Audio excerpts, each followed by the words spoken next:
I made 4 pumpkins using the 4 different combinations of yarn over versus yarn under in Amigurumi, and I'm so excited to share my results with you today. I'm May, and this is May's Crochets. I'm a beginner crocheter sharing my learning to crochet journey. I've been crocheting for a few months now, and I've been very interested in learning about all the different crochet techniques that are out there and seeing what I like for myself.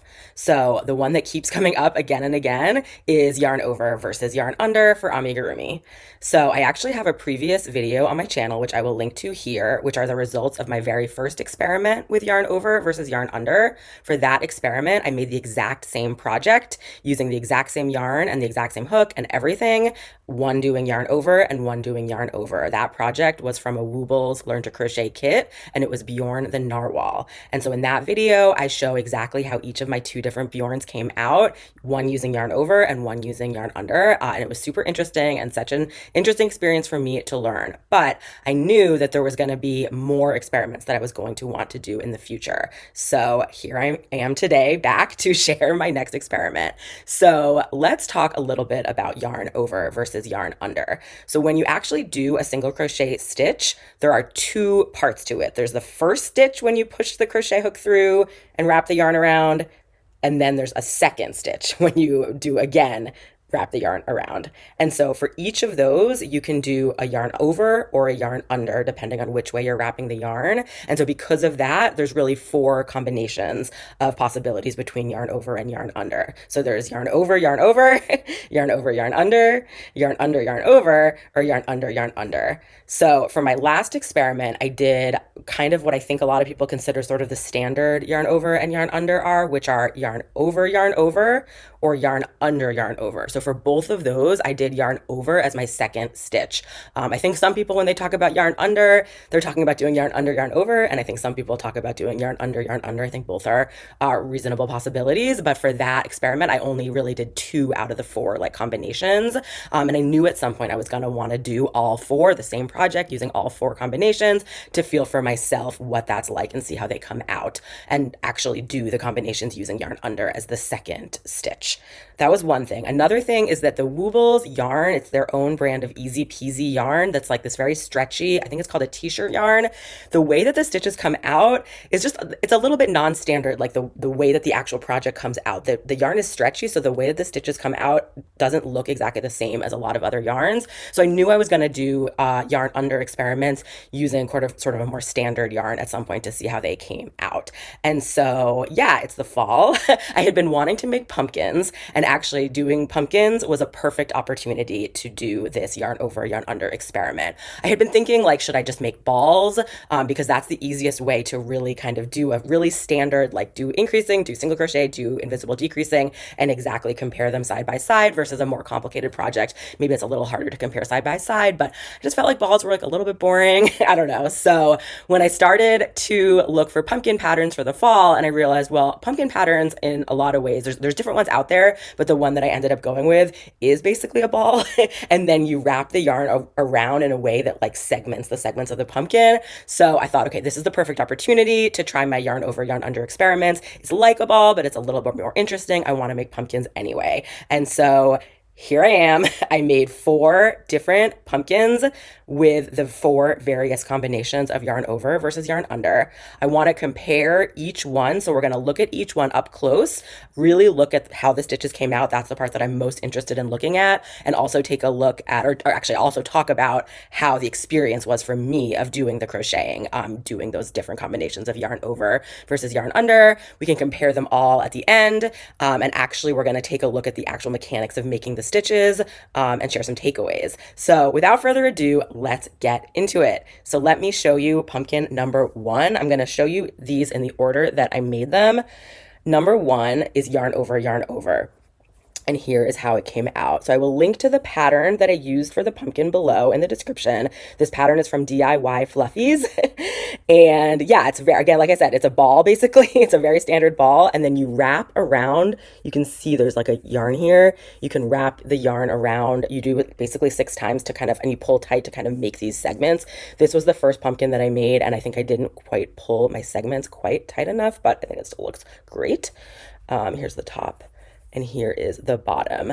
And she actually, her pumpkin that the pattern is from, it was more of a jack-o'-lantern and it had eyes and a mouth, but I just wanted really standard like fall pumpkins, so I left off those. I just did the body and then the stem. And I did the stems as well, using the same, technique for all of them, matching whatever I did for the body. So this pumpkin is yarn over, yarn over. This is the very standard stitch. Take a look at how it came out. Let's get really, really close. So this is most of what I've been doing up until now, yarn over, yarn over. It's definitely the easiest for me. And that is how those stitches came out. So that is yarn over, yarn over. Next up, I did yarn under, yarn over. And so this is up until now, if I've ever done yarn under, and like my last Bjorn the Narwhal experiment, it was yarn under, yarn over. So the first stitch is different, but the second stitch is the same. And so this is how the yarn under, yarn over pumpkin came out. Let's get really, really close so you can see the stitches. There's the top, there's the bottom, and people say that yarn under makes more of an X stitch. So can you sort of see that? It's a little bit of like X for each stitch, and it's like it looks a little bit neater. Let's compare again to the yarn over. It just looks a little bit neater. And I have to say the experience of doing yarn under, yarn over for me is also quite fine. It's quite great. I have done it a little bit now for other projects, and so maybe part of it is that I'm getting used to it. But I feel like I was equally maybe fast making each of these, which is good. Doing the second yarn over really seems to be a little bit easier for me. I'll get into the last couple in a second. But I really like, I think, the experience of doing either one of these, yarn over, or yarn under, yarn over. But I think between the two of them, maybe my preference for the look is this yarn under, yarn over. Look how neat those stitches are. They're like really nicely lined up. And I think I like these little X's just a little bit better. They're like almost like little squares. I mean, this looks nice too. Okay, let's look at the next two. So next up, I did yarn under, yarn under. So this was new to me, so I made this yellow one. So this is yarn under, yarn under. And let's turn it around. You can look at the stitches. You can look at the top and the bottom and compare. So again, this is yarn under, yarn over versus yarn under, yarn under. So both of them have that first yarn under stitch, and so they both kind of come out looking a little bit like X's, but that second stitch, when you do yarn under, it ends up with a really tight stitch because both of the stitches are yarn under. You use less yarn for yarn under, and so you end up with a really tight stitch. It's like very dense. And so it looks really nice. I think you can really see the X's, and it's like the stitches are really, really dense, and they feel good, and that's good for like not letting stuffing show through too much. So I can definitely see why people like yarn under, yarn under. I will say I had the hardest time attaching the stem at the end of this. I think because the stitches were so dense, like getting the needle through the holes up here was really, really tricky. And so that is definitely an interesting takeaway. I could see even maybe if you're doing yarn under, maybe going up a hook size a little bit to make it so that these really tight stitches are a little just slightly looser. But let's talk for a minute about the actual mechanics of doing yarn under, yarn under. I'm going to show the actual stitch in a moment, but I struggled doing the second yarn under stitch. The first one I had no problem with, maybe it's just that I'm used to it. But the second yarn under, I ended up splitting the yarn like over and over and over again. I should say, so I used this Premier Basics worsted weight yarn. This is a very sort of standard worsted weight size 4 yarn, and I used a 3.5 millimeter crochet hook. When I have worked with this Basics worsted weight yarn in the past, I have not had issues too much with it splitting, maybe a little bit here and there, but I've had other yarns that are much more splitty, and this one has been pretty good. And my yarn over pumpkins, I really did not have issues with splitting, but when I got to the second stitch being yarn under, I started to have some issues, and I think it's just just something about the mechanics of the way you're like dragging almost the yarn on the second stitch through the stitch. And it's just so easy to get the hook kind of caught and end up splitting. And I was really, really quite slow going with this because of that. It was really that second stitch. The first yarn under I could do quickly, and the second yarn under I'd have to go really slowly to make sure I wasn't splitting, or sometimes I kind of was splitting a little bit and I would like pull a little bit, like even more to just kind of make it straight again. So I would like have to take the yarn off the hook and pull. So it may just be that I was doing it a little bit wrong, or I haven't quite perfected the art. And it did get better as I went, but I definitely struggled and was quite slow going with it. So that is definitely good data to know for thinking about future projects. So that is yarn under, and then my very last one is this red pumpkin yarn over, yarn under. Again, that's something I had never done before. From what I gather, people don't really do this because the whole point of doing yarn under, I think, is to get that X sort of shaped stitch on the outside, and that the first stitch of the two is the one that sort of dictates what that looks like. And so this one, you end up with sort of a similar outside looking stitch to the first yarn over, but it's a little bit tighter because the second stitch is yarn under. So take a really, really close look, and then there and there. And so quite similar to my last one, I again really quite struggled, I think, with the second stitch and doing the yarn under in the second stitch in the exact same way as I did with my yarn under. The first stitch I had kind of no problems with it either, but doing that second yarn under was kind of tricky. And so we can compare them all a little bit. Let me try to hold them all up. Let's see if I can do this. Yarn over, yarn over, yarn under, yarn over. I don't think I'm going to be able to hold them all up, but we can look at them two by two. Yarn over, yarn over, yarn over, yarn under. Sorry, yarn under, yarn over. Oh my gosh, so many combinations. Again, look at these really, really close. And then yarn under, yarn over, and yarn under, yarn under. And yarn over, yarn under, yarn under, yarn under. Versus yarn under, yarn over, versus yarn over, yarn over. For this one, I'm tempted to compare sort of the sizes of how the pumpkins came out, because I know that's a big thing when doing yarn under versus yarn over. And I actually really did compare the sizes quite closely in my last video, the Bjorn the Narwhal yarn under, yarn over experiment. But for that one, I was really using the exact same yarn. And I tried to kind of stuff exactly the same tension. And I feel like in that case, it's a little bit easier to sort of compare apples to apples, versus for this, because I used, 4 actual different colors of yarn, although they all are the same, like basics worsted weight. They could have slight differences in the different colors in sort of the size and the sort of thickness of the yarn. So it's a little bit harder to compare, I guess we can say, apples to apples or pumpkins to pumpkins. But more than that, this project, the amount that you stuff really matters, and then the amount that you sort of pull tight to make these little segments. So I think because of that, I'm not sure that I really stuffed evenly for all of these. So it's a little bit harder to sort of compare sizes. I do think, let's see, usually yarn over is the biggest, and that does, I think, bear out a little bit, but they're pretty close, those two. And then let's compare these two. So they're pretty close. So I think I'm not going to really compare sizes here because really I think the amount of stuffing makes a big difference. And I think I stuffed a lot more as I went. My very first pumpkin, like I maybe didn't stuff as much and I didn't segment it quite as well, versus I got better kind of as I went. So yes, overall, I think that the sizes, yeah, yarn over does lead to slightly bigger. But more than anything else, it's really the look of the stitches. And I mean, I like them all, but I think I really like the yarn under, yarn over, as well as the yarn under, yarn under. I think that X stitch, that first yarn under stitch, is really, really nice looking.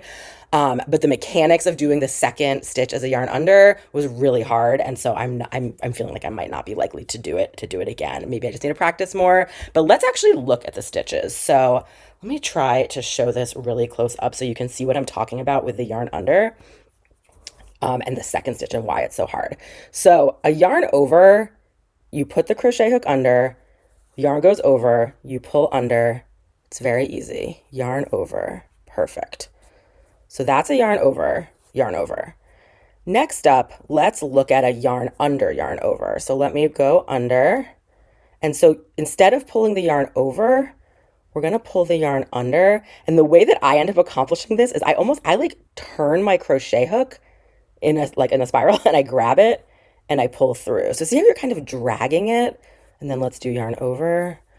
Let's look at that one more time. This is yarn under, yarn over. So I like go through and I turn and I pull and I drag and it pulls nicely. I have no issues. And then yarn over.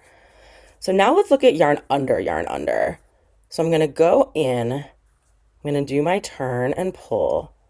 So that part's fine. But for some reason on this one, when I do my turn and I pull through, I think I don't know, when I pull through. So that went okay. But so many times when I do that, I just, for whatever reason, I'm having trouble getting it cleanly through, smoothly through, and I end up splitting. See, that time I kind of accidentally pulled off and I need to go back through. So I'm probably like doing something wrong, but I really struggled with this. You're kind of dragging it through. And then it's very prone to split there for me. And so I'm a lot slower doing that. And then for the last one, let's just look at yarn over, yarn under. Again, over. And we turn this way for under. Okay. See, I split it there. Do you see that? So this is what I ended up doing. And then like kind of either undoing it and doing it again, or I would like pull it through to kind of deal with the splittingness and even it out and then go back in. But like, maybe I'm just not doing it right. And I need to, do some more practice, but this made it really slow going for me here under. So we pull. So yeah, overall, I really think that doing that second stitch in yarn under is probably not something that I'm super likely to do again, because it was really slow going for me. And also, like I said, like then doing the stitch into, the stitching of the stem onto this was really, really hard because it was so dense. So my takeaways from this, I think, are that for the future, I will probably stick with either yarn over, or yarn over. But I really, really like how these X stitches came out for the yarn under, yarn over. So I may really go with this. It probably depends on my project and the yarn and all of that. For each of these, like I said, the stem I made with the same. So like this one is also a yarn over stem. And I think with the stems, you cannot tell quite as much. And so one option, and I have done this in some of my previous projects, is I've made like the main body using yarn under, yarn over. But then for any extra pieces, I've just stuck with yarn over because it's easier. So I may do that. I don't know. It probably doesn't matter a ton for these like smaller pieces. The other thing is doing the magic ring. I did challenge myself for all four of these to do the magic ring using the technique that I was picking for that pumpkin. But the magic ring was really, really hard doing the yarn under as a second stitch in particular, but even for this one, doing yarn under, yarn over. And so that's another option, I think, is like just do yarn over to start the magic ring. And then from then on, like the part that matters is really the main part of the body that you're seeing. And so actually, I'd be curious to see, and do definitely let me know in the comments if you have preferences about any of these. And also, if you are a yarn under person, which yarn under do you do? Do you do yarn under, yarn over, or do you do yarn under, yarn under? Do you do that same thing for all the parts of the project, even the little ones, or do you only do it for the main body? And also, do you do it the same way for the magic ring? I'm so curious to hear about this because I don't exactly know how other people out there do this. So I'm very interested to hear. So all in all, this was a very interesting experiment. I came out with these adorable little pumpkins for the fall. I did see a whole lot of other pumpkin patterns out there that make pumpkins in a very different way. So I may try another pumpkin pattern done in a different way and share the results with you in a future video. But for now, this was the perfect time to do my full yarn over, yarn under experiment, make the balls, using the 4 different permutations, combinations of yarn over, yarn under, but then ending up with these adorable pumpkins for the fall. So I think that's it for today. Thank you so much for keeping me company, and I'll see you next time. Bye.